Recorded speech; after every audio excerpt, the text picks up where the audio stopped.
Hello guys. അപ്പം നമ്മളിന്ന് ഒരു പള്ളിപ്പെരുന്നാൾ കൂടാൻ പോവാണ് ട്ടോ. വേറെ എങ്ങോട്ടല്ല, നമ്മുടെ സ്വന്തം കക്കാടംപൊയിലാണ് ട്ടോ. അപ്പം നമ്മള് വീട്ടിന്ന് ഇറങ്ങിയപ്പോ തന്നെ കുറച്ച് ലേറ്റ് ആയിരുന്നു. അതുകൊണ്ട് തന്നെ നമുക്ക് റോട്ടിൽ വെച്ചിട്ട് തന്നെ പള്ളിപ്പെരുന്നാളിന്റെ വെടിക്കെട്ടൊക്കെ നല്ല സൂപ്പറായിട്ട് കാണാൻ പറ്റിയായിരുന്നു. അതായത് നമ്മളവിടെ എത്തിയത് കുറച്ച് ലേറ്റ് ആയിട്ടാണ്. അതുകൊണ്ട് നമുക്ക് ആദ്യമുള്ള വെടിക്കെട്ടൊക്കെ കുറച്ച് മിസ്സായി. എന്നാലും ലാസ്റ്റിലേക്കൊക്കെ നമ്മളവിടെ എത്തി. കുറച്ച് നേരം വെടിക്കെട്ടൊക്കെ ആസ്വദിച്ച് റോട്ടിൽ വെച്ചിട്ടാണ് കേട്ടോ കണ്ടത്. അധികം മുകളിലേക്ക് പോകാൻ പറ്റിയില്ല. കാരണം അവിടെയൊക്കെ നല്ല തിരക്കായിരുന്നു. പിന്നെ പാർക്കിംഗ് ഒന്നും നമുക്ക് കിട്ടിയില്ല.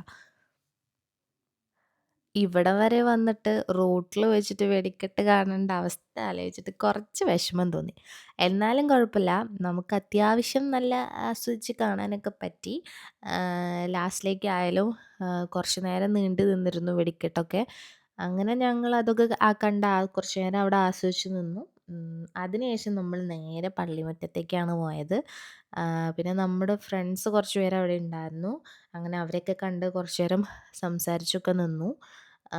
പള്ളിയൊക്കെ അലങ്കരിച്ചത് കാണാൻ നല്ല അടിപൊളിയായിരുന്നു ട്ടോ വ്യൂ.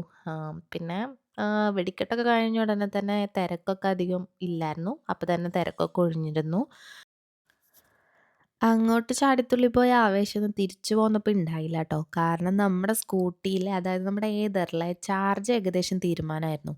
അങ്ങനെ നമ്മൾ അടുത്തുള്ള ചാർജിങ് സ്റ്റേഷനൊക്കെ തപ്പിപ്പിടിച്ച് നമ്മൾ സ്പോട്ടിൽ എത്തിയിട്ടുണ്ട്. ഈ സ്പോട്ട് വരുന്നൊരു ഫോറസ്റ്റ് ഏരിയയിലാണ് ട്ടോ. അതുകൊണ്ട് തന്നെ ഈ ടൈമിൽ ഇവിടെ നിൽക്കുന്ന അത്ര സേഫുള്ള കാര്യമൊന്നുമല്ല. കാരണം ഈ ടൈമിൽ ഇവിടെ ഒരു മനുഷ്യക്കുഞ്ഞ് പോലും ഇല്ല. ആം, അപ്പൊ പിന്നെ എത്രയായിട്ട് നമ്മുടെ എത്രയായി ഫ്രണ്ട്സ് കൂടെ ഉള്ളതുകൊണ്ട് നമുക്കധികം ചാർജ് കഴിഞ്ഞു. ടെൻഷൻ ഉണ്ടായില്ല. 11 സമയം മണി കക്കാടംപൊയിൽ ചാർജ് 11:05. കഴിഞ്ഞു. കൂരിരുട്ട് ഒരു കാടിന്റെ നടുവിൽ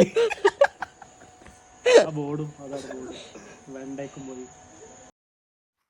ദേ ഈ കണ്ടില്ലേ, ഈ 2 പേര് നമ്മുടെ കൂടെ ഉള്ളതുകൊണ്ട് നമുക്ക് ഈ ചാർജിനിട്ട സമയം അധികം ബോറടി ഇല്ലാണ്ട് മുന്നോട്ട് പോയി. അത് കഴിഞ്ഞ് നമ്മൾ വണ്ടിയിൽ ചാർജൊക്കെ ആക്കി നേരെ വിട്ടത് നമ്മുടെ അരീക്കോടേക്കാണ് ട്ടോ. അരീക്കോട് ഒരു കാപ്പിയൊക്കെ കുടിച്ചിട്ട് വീട്ടിൽ പോകാമെന്ന് വിചാരിച്ചു. അരീക്കോട് നമ്മുടെ കുറേ തട്ടുകടയുള്ളൊരു സ്പോട്ട് ഉണ്ടല്ലോ. അവിടെ പോയി നമ്മൾ 4 കോഫിയും നല്ല കാടമുട്ട മസാല ഇട്ടതും പിന്നെ അതുപോലെ മുട്ട പുഴുങ്ങിയതൊക്കെ കഴിച്ചിട്ടാണ് വീട്ടിൽ പോയത്.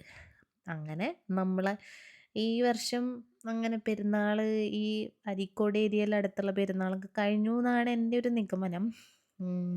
അങ്ങനെ ലാസ്റ്റ് പെരുന്നാൾ കൂടി നമ്മൾ നല്ല അടിപൊളിയായിട്ട് സന്തോഷത്തോടെയാണ് തിരിച്ചു പോകുന്നത്. കുറച്ചൊക്കെ ടാസ്കൊക്കെ ഉണ്ടെങ്കിലും പെരുന്നാൾ നല്ല അടിപൊളിയായിരുന്നു.